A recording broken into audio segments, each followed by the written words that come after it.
시편 71편 14절의 말씀입니다. 다 함께 읽습니다. 나는 항상 소망을 품고 주를 더욱더욱 찬송하리이다. 아멘. 우리 시간에는 특별히 우리 평안교회 성도 일동 나오셔서 특별 찬송 해주시겠습니다.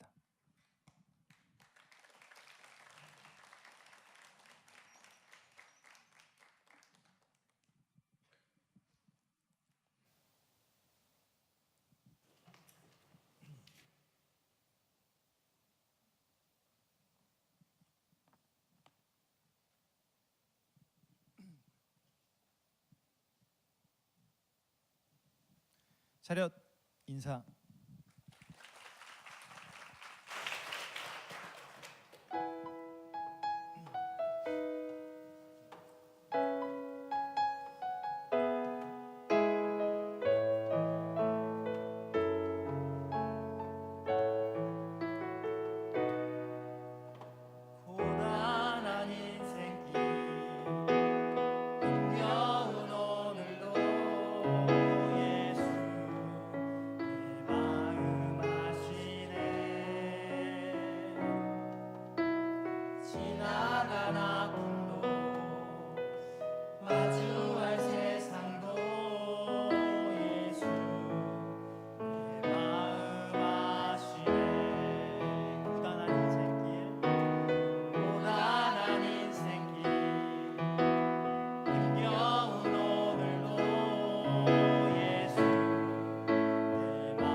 네, 오늘 생명을 전하는 교회라는 말씀의 제목을 갖고 함께 은혜를 나누는 귀하고 복된 시간 될 수 있길 간절히 소망합니다.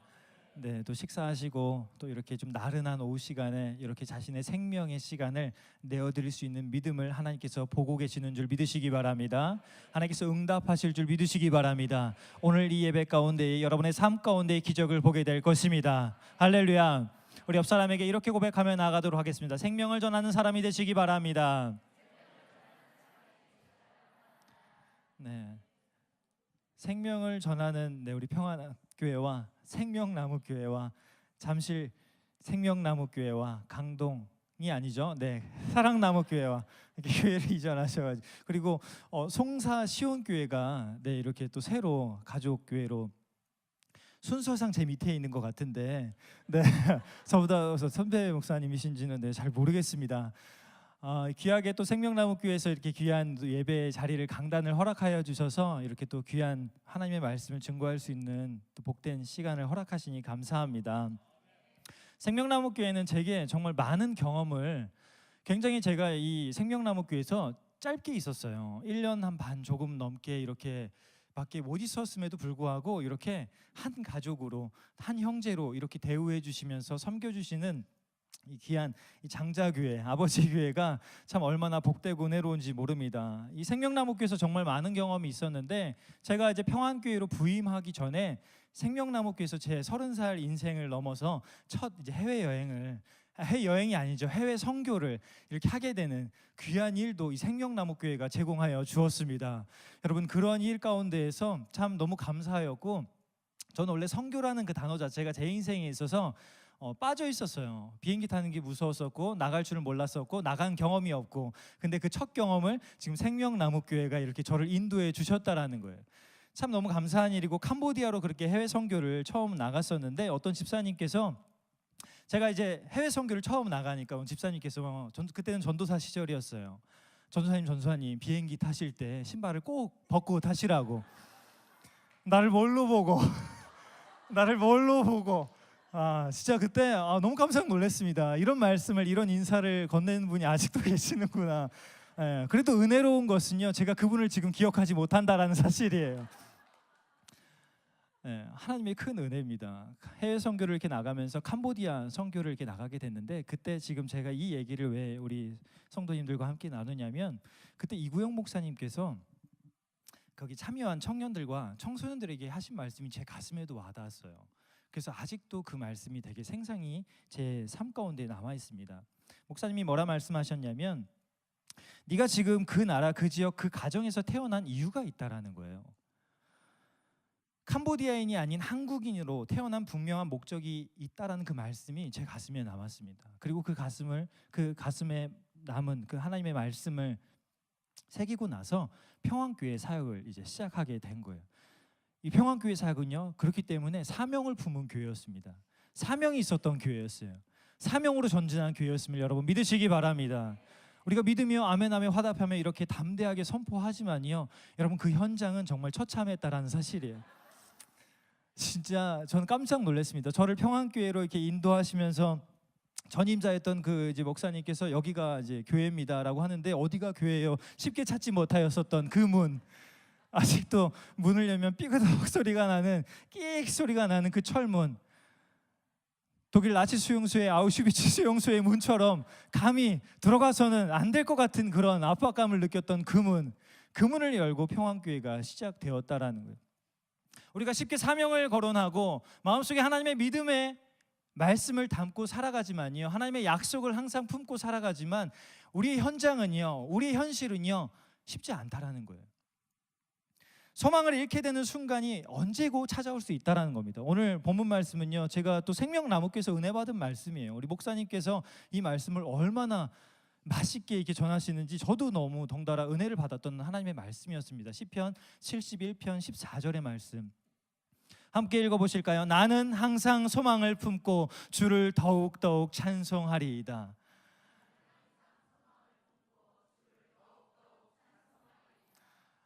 아멘. 우리 목사님께서 말씀하실 때 소망은 언제 품냐? 항상 품어야 되는 거다, 매일 품어야 되는 거다 말씀을 하셨어요. 근데 우리는요, 매일 소망을 품지 못하는 현실을 마주할 때가 많이 있잖아요. 하나님의 확실한 약속이 있었고 말씀이 있었지만 현실의 벽은 굉장히 높았다라는 거예요. 쉽지 않았다라는 겁니다. 마음이 무너지는 순간이 한둘이 아니었었다라는 거죠. 평안교회 처음에 부임했을 때 여러분 서울에 개척할 수 있는 사실이요. 많은 이제 성도님들도 이런 얘기 이렇게 들으시면 이해도 하시고 공감도 하시지만 잘 와닿지 않는 그런 부분이기도 해요. 이 서울 지역에 교회를 개척한다라는 것은 결코 쉽지 않다라는 사실이에요. 근데 그 일에 제가 이렇게 쓰임 받았다라는 게 저는 그때 하나님 살아 계시는구나 이런 생각을 그때 이제 하게 됐어요. 그 전까지는 열심히 믿으려고 했고 열심히 신앙생활을 했었던 그런 마음 가운데서도 여전히 하나님 살아 계실까? 하나님 정말 살아 계시는 건가? 근데 나는 왜 이렇게 어렵지? 무겁지? 힘들지? 근데 이런 과정을 통해서 하나님 살아 계시는구나, 하나님 역사하시는구나 고백되었던 그 감사의 현장이요 원망으로 바뀌는 것도 제가 평안교회에서 경험했다라는 거예요. 저의 많은 경험들이 이제 있었던 교회입니다. 정말 내게 어떻게 이런 일이 있을 수 있을까? 하나님을 찬송하고 살아계심이 느껴졌던 그런 현실의 상황에서 벽이 하나둘 채워지기 시작하고 정말 내가 생각했었던 그 이상의 고난이 그곳에 있었구나라는 생각을 하게 된 거예요. 그래서 하나님 정말 살아계십니다, 하나님 정말 하나님을 찬양합니다, 하나님 감사합니다 했던 그곳에서 하나님 왜 저를 이곳에 보내셨습니까? 하나님 이곳이 제 무덤입니까? 하는 약간 그런 어려운 마음들이 개척교회에 제가 정말 깜짝 놀랐던 게 저는 몰랐어요. 여기서 파트 또 풀타임 했었을 때는 이렇게 또 따박따박 또 챙겨주시는 분들 또 섬겨주시는 분들이 많다 보니까 자연스럽게 살아가는 것이요 혼자서 책임을 지고 감당해야 되는 그런 순간이 찾아오니까 살아있다는 것 자체만으로 돈이 나가는구나 하는 생각을 하면서 막 콘센트를 뽑기 시작했어요. 불을 끄기 시작했습니다. 그러니까 그곳이 그 지하가 진짜 어둠이 되기 시작하는 거예요. 그러면서 하나둘 처음에 사명감 갖고 하나님 내가 정말 하나님의 살아계심을 전할 겁니다. 하나님 내가 기도 열심히 하겠습니다. 정말 말씀 잘 준비하겠습니다. 한 해 1시간 2시간 한 달 2달 한 해 지나가면서요 나중에는 그곳이 하나님 도대체 저를 왜 이곳에 하나님 제가 뭘 잘못했습니까? 이렇게 원망하는 순간으로 바뀌어지기도 한다라는 거예요. 이게 무슨 말이에요? 여러분에게 주어주신 하나님의 복이 원망으로 우리의 현실 가운데 바뀌는 순간도 우리가 마주하게 된다라는 사실이죠. 여러분 그리고 개척교회가요 참 찾아와도 너무 안 찾아와요. 사람들이 우리 목사님께서 왜 인형을 두고 예배를 두라 하셨는지 그때 이해가 되기 시작하는 거예요. 인형이라도 가져다 둘 걸, 인형이라도 사올 걸. 너무 외로워지기 시작하는 거예요. 아무도 없는 곳에서 하나님의 말씀을 증거할 때 처음에는 괜찮았습니다. 담대하게 준비했어요. 그러면서 점점 원고가 짧아지는 저 자신을 발견하게 되고 분명히 저는 풀원고를 준비하고 분명히 이 주보에 나와 있는 예배 순서를 다 갖췄음에도 불구하고 11시에 시작했던 주일 예배가 11시 반에 끝나는 놀라운 기적을 경험하였어요. 하나님 도대체 무슨 일입니까? 저는 분명히 다 철저하게 준비했는데요 왜 이런 일이 제게 일어나는 걸까요? 찾아오지 않아도 너무 안 찾아오는 거예요. 문을 하루 종일 열어놔도요 찾아오는 이 하나 없는 참 그런 개척교회의 현실 쉽지 않았다라는 사실을 제가 비로소 경험하게 되었다라는 거예요. 재작년에는 제가 진짜 문을 이렇게 활짝 열어놓고 있는데 사람은 안 찾아오고 길 잃은 고양이 한 마리가 들어왔었는데 어찌나 이 고양이 한 마리도 반가웠는지 고양이 못 나가게 하려고 제가 그곳을 얼마나 휘젓고 다녔는지 그러다가 결국은 고양이도 도망가 올라가는 그런 개척교회의 현실을 마주하면서 하나님 도대체 여기서 저에게 바라시는 것이 무엇입니까를 묻고 또 물었던 그런 현실이었어요. 근데 참 재미난 것은요 그런 와중에도 하나님은 살아계시다는 사실입니다. 여러분 믿으시기 바랍니다. 사람들을 보내주시고 또 사람들을 또 채워주시는 그런 일들이 조금씩 일어나기 시작한 거예요. 그런 과정 속에서 사람이 안 찾아오는 것도 문제지만 여러분 사람이 떠나가는 것은 더 큰 어려움이 찾아오는 줄 저는 그때 경험했어요. 진짜 제가 이제 믿지 않은 친구들 아니면 믿었는데 지금은 신앙생활하지 않는 사람들까지도 쫓아다니면서 우리 교회를 또 이렇게 섬기고 또 챙기고 동역자를 세워나가는 그런 과정에서 10년 정도 이렇게 좀 터울이 있었던 되게 오래된 친구를 이렇게 또 이렇게 전도하게 되었습니다. 그런 친구가 함께 또 예배를 섬기고 동역하겠다 이제 저는 생각했었지만 그 친구의 마음은 그게 아니었었나 봐요. 한 달 정도 이렇게 예배를 참석하시고 나서 그리고 저와 연락이 두절되는 이 절친의 친구를 그래서 어떻게 감당할 수가 없더라고요. 하나님 도대체 무슨 일일까요? 정말 친했던 친구인데, 정말 우리가 중마고처럼 그렇게 가깝게 지내던 사람이었는데 참 어떻게 이런 일이 일어날 수 있을까요? 하나님, 제 뜻대로 사람 정말 쉽지 않은 것 같습니다. 사람이요, 정말 제 뜻대로 되지 않는다는 것을요, 가까운 사람을 통해서도 경험했어요. 이렇게 친구를 통해서도 경험했지만 사랑하는 사람도 잃게 되는 그런 아픔도 그곳에서 있었어요. 그 한 사람도 변화시키지 못하고 그 한 사람도 내 사람으로 만들지 못했던 그 현실의 장벽 앞에 하나님, 내가 무슨 말씀을 전할 수 있으며 하나님, 나의 기도가 어떻게 상달되는지 하나님, 저는 도저히 모르겠습니다 라는 원망으로 바뀌어졌었다라는 사실입니다. 어느 목사님의 말씀 가운데에 함께 하던 성도가 떠나가는 것을 경험하지 않고서는 개척교회를 논하지 말라 이렇게 이야기하시더라고요. 그 전까지만 해도 저는 성도가 떠나간 적이 없었거든요. 성도가 없었으니까. 그러면서도 제가 개척교회 힘들어요 목사님, 개척교회 장난 아니네요 이렇게 했는데, 유전도사, 개척교회를 함부로 논하지 마. 성도가 떠나가는 그 아픔을 경험하지 않고서는 개척교회를 논하지 말래요. 저보고 입 다물고 있으라 이 얘기예요. 그런 것들을 이렇게 경험하면서 참 오늘 시편 기자의 이 다윗의 고백이 참 마음에 와닿았다는 사실이죠. 오늘 우리가 읽은 절은 14절 한 절만 읽었지만 제가 준비한 말씀은 1절에서 16절까지의 말씀입니다. 이 다윗의 고백 가운데 굉장한 아픔을 느끼게 돼요. 굉장히 이 초라해지는 자기 자신을 발견하게 됩니다. 수치를 당하는 상황과 피하고 싶은 마음, 그리고 악인의 손에 휘둘리며 흉악한 자들로 인해 위협을 받는 그 매순간 가운데 다윗이 찾았던 분은 하나님 한 분이셨다라는 거예요. 그런 상황 속에서 여러분, 우리도 경험하잖아요. 하나님, 도대체 이 상황을 어떻게 타개해야 합니까? 하나님, 이게 언제까지 지속될까요? 우리 아까 고백하였던 것처럼 이 또한 지나가리라. 할렐루야. 지나게 될 줄 믿으시기 바랍니다. 우리 옆 사람과 앞뒤 분들에게 이렇게 고백하실까요? 지나갈 것입니다. 우리의 아픔은 지나가고 우리의 상처는 지나가고 우리의 고통은 지나가며 하나님께서 준비하신 기적을 보게 될 줄 믿으시기 바랍니다. 여러분, 솔직히 우리는요, 항상 소망을 품지 못해요. 하나님은 항상 소망하라 말씀하셨지만 우리는 매일 고난과 힘겨움 속에 좌절하고 낭망하기 일쑤였다라는 거예요. 세상에는 우리를 소망하지 못하게 만드는 것이 얼마나 많습니까? 가정의 문제예요, 학업의 문제예요, 진학의 문제, 또 취업의 문제, 그리고 결혼의 문제, 이 밖에도요 너무나 많은 문제들이 우리를 소망하지 못하게 한다라는 거예요. 오늘 본문 1절 말씀 가운데 다윗은 얘기합니다. 하나님, 내가 수치를 당하지 않게 하옵소서. 여러분에게 수치를 떠나가게 하시는 하나님을 여러분 바라볼 수 있길 간절히 축원합니다. 가깝게 지내는 어느 목사님께서 참 7년 8년 이렇게 개척교회를 또 비전교회를 섬기면서 개척하고도 꽤나 오랜 시간이 지났잖아요. 지났음에도 불구하고요, 상황은 나아지지 않고 여전히 어려운 것이 자신의 문제에, 정말 내가 문제여서 이런 자꾸 교회가 어려운 건가라는 생각까지 이렇게 들어오면서 이제 생각이 파괴적으로 또 자책으로 또 무기력으로 이렇게 바뀌어지는 것을 고백하면서 참 그 이야기를 듣고 있는 저도 같이 덩달아 마음이 무거워지더라고요.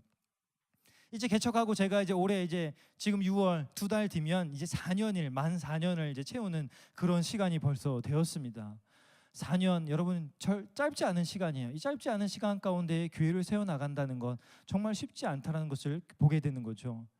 오늘 본문의 이 다윗의 고백 가운데에서 하나님, 나의 수치를 떠나가게 하옵소서 하였던 이 고백처럼, 하나님, 나 때문에 교회가 안 되는 건 아닙니까? 하나님, 나 때문에 가정이 무너지는 것 아닙니까? 하나님, 내가 문제입니까? 라는 그런 우리의 수치스러움과 우리의 죄책감과 우리의 마음의 무거움을 하나님께서 떠나가게 하실 줄 믿으시기 바랍니다. 사랑하는 성도 여러분, 하나님께서 말씀하십니다. 항상 소망을 품고 우리 옆 사람에게 항상 소망을 품으시기 바랍니다. 여러분 가운데, 여러분의 삶과 여러분의 가정 속에, 여러분의 자녀, 여러분의 모든 관계 속에 하나님의 소망이 임하길 간절히 축원합니다.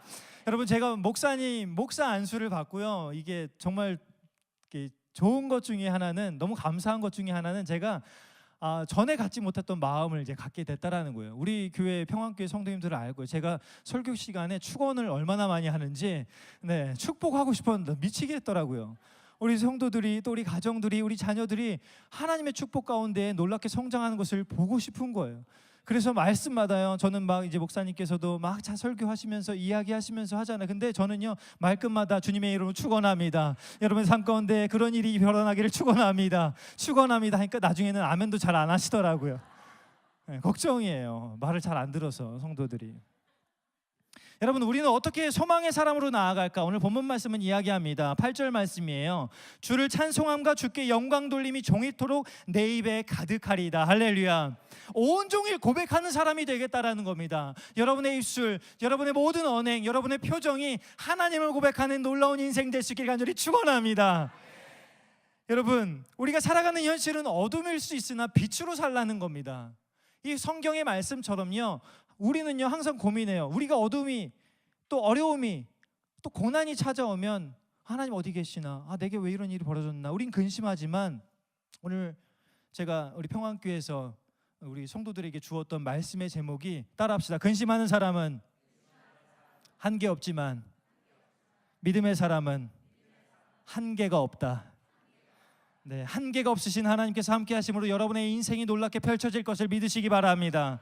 근심하는 사람은요, 아무것도 맨날 근심만 하다 보니까 아무것도 한 것이 없지만, 믿음의 사람은 기도함으로, 믿음의 사람은 말씀을 따라감으로 한계가 없으신 하나님의 놀라운 기적을 보게 될 줄 믿으시기 바랍니다. 어떤 사람을 만나면 기분이 좋아져요. 근데 어떤 사람을 만나면 같이 기분이 다운되는 거예요. 무엇 때문에 그렇습니까? 그 사람 때문인 거예요. 그 사람 안에 담겨져 있는 믿음 때문에, 그 사람 안에 담겨져 있는 부정의 그 마음 때문에 어떤 사람을 만나면 기분이 좋지만 어떤 사람을 만나면 같이 우울해지는 겁니다. 여러분, 우리 옆 사람에게 고백하실까요? 만나면 기분 좋은 사람이 되어주시기 바랍니다. 네, 이렇게 또 만나고 싶은 사람이 될 수 있길 간절히 축원합니다. 여러분, 다시 한번 선포할까요? 또 만나고 싶은 사람이 되어주십시오. 맨날 안 된다만 하지 마시고 믿음의 시선으로 믿음의 고백을 할 수 있는 또 만나고 싶은 사람이 우리 생명나무교회와 사랑나무교회와 잠실생명나무교회와 평안교회와 송사시온교회가 될 수 있길 간절히 축원합니다. 굉장히 길어요. 네, 하나가 늘어났다라는 사실이. 그리고 우리가 소망을 어떻게 품을 수 있을까? 다윗은 또 이렇게 이야기합니다. 15절 말씀입니다. 내가 측량할 수 없는 주의 공의와 구원을 내 입으로 종일 전하리이다. 할렐루야. 구원받은 자로 살겠다라는 거예요. 여러분, 이 자리에 모든 계신 이 성도들 구원받은 사람들임을 여러분 믿으시기 바랍니다. 네, 믿고 나아가야 되는데요, 우리가 그것을 믿지 못하는 현실을 너무 잘 마주한다라는 거죠. 현실의 벽이 높다 보니까, 어려움이 찾아온다 보니까, 고난 속에 있다 보니까 자기가 구원받은 사람인 줄 착각하는 거예요. 구원받았는데 구원받지 못한 자로 살아가는 거예요. 여러분은 구원받은 사람임을 믿으십시오. 우리가 아멘으로 화답하지만요, 생각보다 이 사실을 받아들이지 못하는 사람들이 생각보다 많다라는 거예요. 왜요? 예배 가운데서는 기쁨이 충만합니다. 하나님을 찬양하면서 눈물이 나요. 감사합니다. 근데 현장에 나가서 우울해지기 시작하는 거예요. 근심하기 시작하는 겁니다. 여러분, 그 근심, 그 우울, 그 고민, 그 고난, 여러분 떠나가게 할 줄 믿으시기 바랍니다. 여러분의 입술을 통하여 떠나가게 하시는 거예요. 여러분의 시선을 통하여 떠나가게 하시는 거예요. 여러분의 언행을 통하여 기적을 보게 될 줄 믿으시기 바랍니다. 그것을 여러분은 할 수 있는 그 권한을 하나님께서 허락하셨다는데, 우리는 자꾸만 하나님, 나는 구원받았습니까? 하나님, 내 인생이 왜 이렇습니까? 자꾸 원망하고 근심하는 거예요. 다윗은 말합니다. 내가 비록 하나님의 그 뜻을 다 헤아리지 못하지만 주님의 의로우심을 내 입으로 전하겠습니다. 주님께서 이루신 구원의 행적을 종일 알리겠습니다. 할렐루야. 지금 내가 어렵다고, 지금 내가 상처받았다고, 지금 잠시 고통 가운데 있다고 해서 주님이 이루신 구원이 떠나간 것이 아닌데, 우리는 그렇게 살아왔다라는 거죠. 여러분, 항상 소망할 수 있지만 우리는 그렇게 하지 않았다라는 겁니다. 사랑하는 성도 여러분, 우리가 매일 소망할 수 있는 것은 주님께서 우리를 구원하셨기 때문임을 믿으시기 바랍니다. 우리가 항상 소망할 수 있도록 인도하시는 분이 바로 우리의 하나님, 여러분의 하나님, 나의 하나님이신 줄 여러분 믿으십시오. 다윗은 분명 상상할 수 없는 고통 가운데 있었지만, 우리가 감당할 수 없는 아픔 가운데 있었지만, 도무지 해결책이 보이지 않는 어려움 속에 있었지만 하나님께서는 다윗을 포기하지 않으셨다는 사실이에요. 그리고 다윗이 고백한 대로, 포기하지 않으신 하나님께서 다윗이 고백한 대로 그 일들을 이루셨음을 여러분 믿으시기 바랍니다. 왜 우리의 입을 조심해야 됩니까? 왜 우리의 언행을 조심해야 돼요? 왜 우리가 항상 소망을 품고 살아야 합니까? 그 고백대로 되어질 줄 믿으시기 바랍니다. 고백대로 되어지기 때문에 그렇다라는 거예요. 하나님의 때에 하나님의 일하심을 보게 될 것이에요. 여러분, 제가 개척교회를 이렇게 지켜나가면서 홀로 있는 시간이 두렵고 외롭고 참 끝이라고 마음먹었을 때쯤에 하나님 요즘 저는 이제 답이 안 보입니다. 하나님 너무 어렵습니다. 이렇게 생명나무 교회, 아버지 교회에 이렇게 참 도움을 많이 받아서 연명은 하고 있지만 지켜나가고는 있지만 하나님 어렵습니다. 하나님 도대체 어떻게 해야 됩니까? 하나님 저는 이제 힘이 없습니다. 교회 그 바닥에 누워서 그렇게 하나님을 찾고 하나님 앞에 어려움을 토로하고 이제 고백도 안 나와서 신음하고 있었던 그 순간에 하나님께서 그 지역에 또 은평 동지방에 5개 교회를 저에게 붙여주시는 놀라운 은혜를 허락하셨다는 사실이에요. 부활교회와 성민교회와 은혜교회와 행복이 가득한 교회와 평안교회가 그 지역 내의 비전교회들이 연합하여서 하지 못했었던 일들을 해나가기 시작하게 된 것입니다. 할렐루야. 그러면서요, 교회가 전도할 수 있었고, 그러면서 교회가 예배를 지켜나갈 수 있었고, 기도하는 자들로 세워나가는 놀라운 은혜를 하나님께서 허락하셨다는 사실이에요. 혼자서는 감당할 수 없었지만 하나님께서 지켜보고 계셨음을 경험하게 되었다라는 사실입니다. 혼자서는 버티기 힘든 시기를 함께 보내게 하셨고, 혼자서는 할 수 없었던 일들을 함께 이루며 하나 둘 세워나가는 놀라운 은혜의 기적의 현장을 보여주셨습니다. 하나님의 때에 하나님의 도우심으로 평안교회는 그래서 해야 할 일을 하는 교회로 나아갈 수 있었다라는 사실이에요. 개척교회 사역을 시작하는 제게 이구영 목사님께서 말씀하셨어요. 엘리야의 까마귀는 있다. 그 말씀이요, 그 처음에는 잘 모르겠었어요. 하나님께서 또 목사님의 말씀은 너무 이렇게 좋으시잖아요. 다 받아들여지잖아요. 그래서 그렇게 될 줄 믿고 그냥 나아갔었지만 막상 어떤 건지는 잘 경험을 말씀을 못 드리겠더라고요. 근데 확실히 2014년, 5년, 6년, 7년 그리고 2018년 엘리야의 까마귀를 통하여서 우리 평안교회가 든든히 세워져 나간 줄 여러분 믿으시기 바랍니다. 그 현장에 여러분이 지금 그 놀라운 기적의 현장을 지금 보고 계신 거예요. 2018년에 평안교회가 지금 예배 출석 인원이 10명 정도가 이렇게 되는데 그 교회를 이렇게 세워나가는 그런 과정 속에서 참 얼마나 하나님께서 또 이 귀한 엘리야의 까마귀들을 통하여 역사하셨는지 모릅니다. 목사님께서 처음에 엘리야의 까마귀는 있다 하신 그 음성을 경험으로 고백하고 확신으로 내 마음 가운데 담아서 지금도 또 개척하는 또 후배들과 또 다른 목사님들에게 목사님 엘리야의 까마귀는 있더라고요.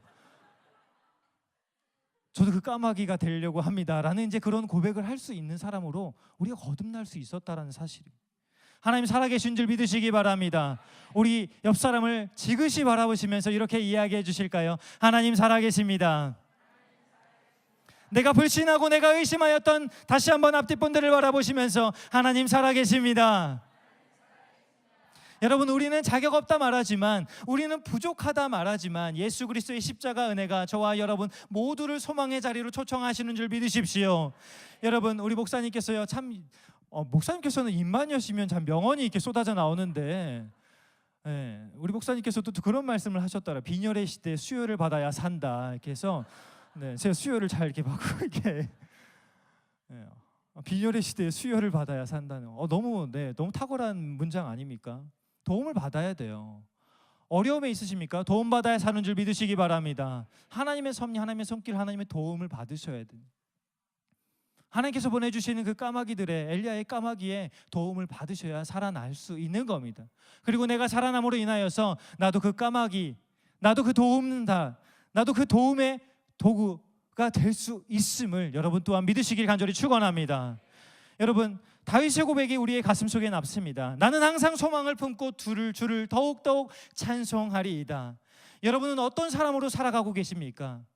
앞으로 살아갈 내일이, 한 주가, 앞으로의 2018년을 여러분 어떤 사람으로 살아가시겠습니까? 오늘날 개척교회가 자립될 수 있는 확률은요 3%라고 이야기하는 거예요. 넉넉 잡아 3%라고 이야기합니다. 그래서 많은 교회들이요 그 1%에 도전하지 못하여서 여전히 개척교회의 현실로, 여전히 어려움에 처한 환경 속에 맞춰가면 살아가고 있는 것이 바로 우리의 현실이라는 거예요. 여러분, 1% 이거 정말 쉽지 않은 퍼센테이지입니다. 가능성이 있다고 얘기할 수 있는 것도 아니고요, 도무지 이거는 가능성이라고 얘기할 수 없는 굉장히 어려운 현실이라는 거예요. 많은 교회들이 살아남기 위해서 애쓰고 고군분투하지만요, 살아남지 못하는 교회가 너무나 많다라는 거예요. 우리 평안교회는요, 살아남으라는 노력을 멈출 것입니다. 그러나 우리 평안교회는 살아있는 교회가 되기를 간절히 소망합니다. 살아있는 교회가 되기를 결단합니다. 2014년 혼자서 교회를 지키던 것이 2015년 2명의 동역자를 하나님께서 보내주셔서 함께 세워나가게 되었고, 그 2명의 동역자를 통하여서 2015년과 16년 5명의 동역자가 세워지고, 그 동역자들을 통하여 2018년 올해 10명의 예배를 섬기는 헌신자들과 동역자가 세워졌다라는 놀라운 기적을 보게 되었다라는 사실입니다. 할렐루야. 여러분, 평안교회는요, 계속 살아있는 교회가 될 수 있기를 간절히 결단합니다. 여러분의 삶 가운데서도 살아남기 위해 쓰는 것이 아니라 살아있는 한 사람이 되어주시기 바랍니다. 우리 옆 사람에게 살아있어줘서 감사합니다. 살아있는 사람 되시기 바랍니다. 여러분의 존재감, 여러분의 영향력을 통하여서 하나님, 내가 살아있습니다. 하나님, 내가 고백하길 원합니다. 하나님, 내가 믿음의 소망을 두고 하나님 앞에 나아가겠사오니 하나님 이루어 주시옵소서. 이러한 간절한 고백 가운데에 여러분의 고백이 현실이 되어 2018년 한 해를 마무리할 때에 하나님 앞에, 하나님, 내가 하나님께 소망을 두고 살았더니 감사할 일들이 이렇게나 많았습니다. 고백할 수 있는 우리 모든 다섯교회 될 수 있기를 주님의 이름으로 간절히 축원합니다. 기도하겠습니다. 사랑과